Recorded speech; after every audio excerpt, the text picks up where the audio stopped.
ఓం శ్రీ సాయినాథాయ నమః. శ్రీ సాయి సచ్చరిత్రము 3వ అధ్యాయం. సాయిబాబా అనుమతి, వాగ్దానము, భక్తులకు వేర్వేరు పనులు నియమించుట, బాబా కథలు దీపస్తంభములు, సాయిబాబా మాతృప్రేమ, రోహిల్లా కథ, బాబా యొక్క అమృతతుల్యమగు పలుకులు. సాయిబాబా యొక్క అనుమతి, వాగ్దానము. వెనుకటి అధ్యాయంలో వర్ణించిన ప్రకారము శ్రీ సాయి సచ్చరిత్ర వ్రాయుటకు బాబా పూర్తి అనుమతి వసంగుచు ఇట్లు నుడివిరి: సచ్చరిత్ర వ్రాయు విషయములో నా పూర్తి సమ్మతము కలదు. నీ పనిని నీవు నిర్వర్తించుము, భయపడకుము, మనసు నిలకడగా ఉంచుము, నా మాటల యందు విశ్వాసమునుంచుము. నా లీలలు వ్రాసినచో అవిద్య అంతరించిపోవును. శ్రద్ధా భక్తులతో వానిని వినిన వారికి ప్రపంచమందు వ్యామోహము క్షీణించును, బలమైన ప్రేమ భక్తి కెరటములు లేచును. ఎవరైతే నా లీలలలో మునిగెదరో వారికి జ్ఞానరత్నములు లభించును. ఇది విని రచయిత మిక్కిలి సంతసించెను. వెంటనే నిర్భయుడైను, కార్యము జయప్రదముగా సాగునను ధైర్యము కలిగెను. అటుపైన మాధవరావు దేశపాండే వైపు తిరిగి బాబా ఇట్లనెను: ప్రేమతో నా నామమును ఉచ్చరించిన వారి కోరికలన్నీయు నెరవేర్చెదను, వారి భక్తిని హెచ్చించెదను, వారిని అన్ని దిశలందు కాపాడెదను. ఎవరైతే మనఃపూర్వకంగా నాపై ఆధారపడి ఉన్నారో వారి కథలు వినినప్పుడు అమిత ఆనందమును పొందెదరు. నా లీలలను గానము చేయి వారికి అంతులేని ఆనందమును, శాశ్వతమైన తృప్తిని ఇచ్చేదనని నమ్ముము. ఎవరైతే నన్ను శరణు వేడెదరో, భక్తి విశ్వాసములతో నన్ను పూజించెదరో, నన్నే స్మరించెదరో, నా రూపమును తమ మనస్సున నిలుపుకొనెదరో వారిని దుఃఖబంధనముల నుండి తప్పింతును. ప్రాపంచిక విషయములన్నిటినీ మరిచి నా నామమునే జపించుచు, నా పూజనే సల్పుచు, నా లీలలను చరిత్రమును మననము చేయుచు, ఎల్లప్పుడూ నన్ను జ్ఞప్తించుకొని వారు ప్రపంచ విషయములందెట్లు తగులుకొందురు. వారిని మరణము నుండి బయటకు లాగెదను. నా కథలు వినినచో సకల రోగములు నివారింపబడును. కావున భక్తి శ్రద్ధలతో నా కథలు వినుము, వానిని మనమున నిలుపుము. ఆనందమునకు తృప్తికి ఇది ఏ మార్గము.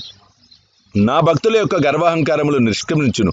నా లీలలు వినివారికి శాంతి కలుగును. మనఃపూర్వకమైన నమ్మకము గలవారికి శుద్ధ చైతన్యముతో తాదాత్మ్యము కలుగును.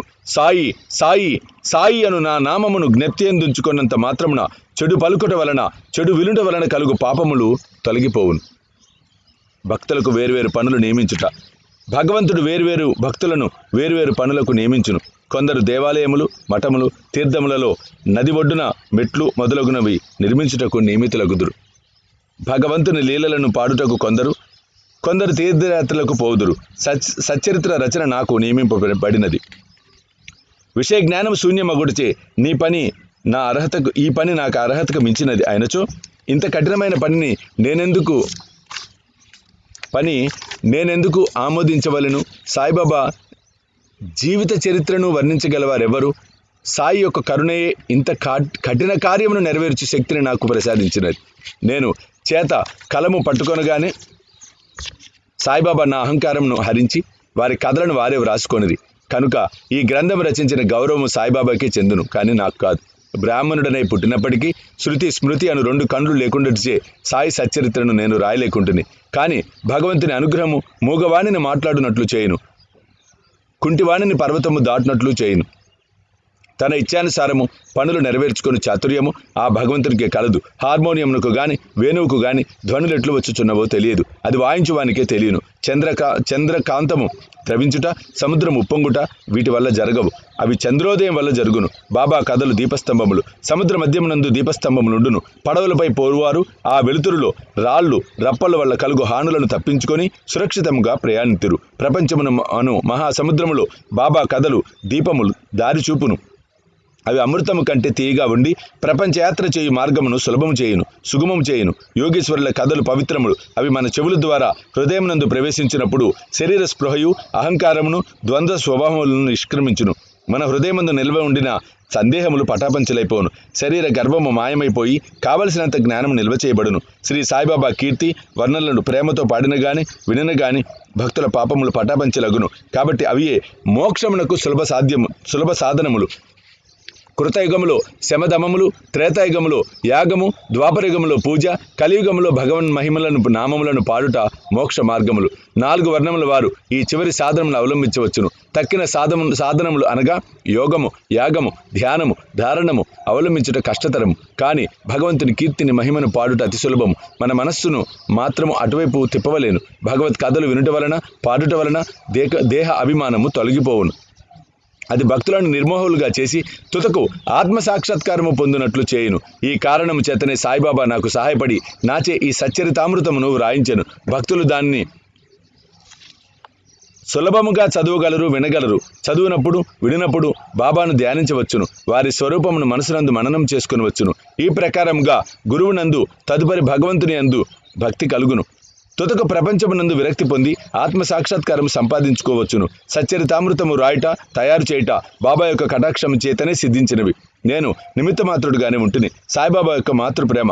ఆవు తన దూడనెట్లు ప్రేమించునో అందరికీ తెలిసిన విషయమే. దాని పొదుగును ఎల్లప్పుడూ నిండియే ఉండును. దూడకు కావలసినప్పుడల్లా కుడిచినచో పాలు ధారగా కారును. అలాగునే బిడ్డకెప్పుడు పాలు కావలనో తల్లి గ్రహించి సకాలమందు పాలిచ్చును. బిడ్డకు గుడ్డలు తొడుగుటందును అలంకరించుటందును తల్లి తగిన శ్రద్ధ తీసుకొని సరిచేయును. బిడ్డకి ఈ విషయం ఏమీ తెలియదు. కానీ తల్లి తన బిడ్డలు చక్కగా దుస్తులు ధరించి అలంకరింపబడుట చూచి అమితానందం పొందును. తల్లి ప్రేమకు సరిపోల్చదగినది ఏమీ లేదు. అది అసామాన్యము, నిర్వ్యాజము. సద్గురువులు కూడా ఈ మాతృ ప్రేమను వారి శిష్యులందు చూపుదురు. సాయిబాబాకు కూడా నా ఎందటి ప్రేమ ఉండెను. దానికి క్రింది ఉదాహరణ ఒకటి. 1916వ సంవత్సరంలో నేను సర్కారు ఉద్యోగం నుండి విరమించి తిని నాకు నిశ్చయించిన పింఛను కుటుంబమును గౌరవముగా సాగుటకు చాలదు. గురు పౌర్ణమి నాడు ఇతర భక్తులతో నేను షిరిడి వెళ్ళి తిని అన్నా చించనీకర్ నా గురించి బాబాతో ఇట్లనెను. దయచేసి ఈ అన్నా సాహెబ్ యందు దాక్షిణ్యం చూపుము. వానికి వచ్చు పింఛను సరిపోదు. వాని కుటుంబము పెరుగుచున్నది. వానికి ఇంకేదైనా ఉద్యోగం ఇప్పించుము. వాని ఆతృతను తీసి నిశ్చింతను కలుగు చేయము. అందులోకి బాబా ఇట్లనెను, వానికి ఇంకొక ఉద్యోగము దొరుకును. కానీ వాడిప్పుడు నా సేవతో తృప్తి పడవలను. వాని భోజన పాత్రలు ఎప్పుడు పూర్ణముగానే ఉండును. అవి అన్నటికీ నిండుకొనవు. వాని దృష్టి అంతయు నా వైపు తిప్పవలను. నాస్తికుల దుర్మార్గుల సహవాసము వీడవలను. అందరి ఎడల అనుకువ నమ్రత ఉండవలను. నన్ను హృదయపూర్వకంగా పూజించవలను. వాడిట్లు చేసినచో శాశ్వత ఆనందము పొందును. నన్ను పూజించబడును అన్న దానిలో ఈ నన్ను అనగా ఎవరు అను ప్రశ్నకు సమాధానం ఈ గ్రంథం యొక్క ఉపోద్ఘాతములో సాయిబాబా ఎవరన్న శీర్షికందు చెప్పబడినది. రోహిల్లా కథ వినచో బాబా ప్రేమ ఎట్టిదో బోధపడును. పొడుగాటి వాడును, పొడుగైన చొక్కా తొడిగిన వాడును, బలవంతుడు నాకు రోహిల్లుడు ఒకడు బాబా కీర్తి విని ఆకర్షితుడై షిరిడిలో స్థిర నివాసము ఏర్పాటు చేసుకొనెను.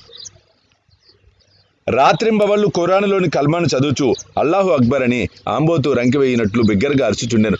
అందువలన పగలంతయు పొలములో కష్టపడి పనిచేసి ఇంటికి వచ్చిన షిరిడి ప్రజలకు రాత్రి నిద్రాభంగమును అసౌకర్యమును కలుగచేయుచుండెను.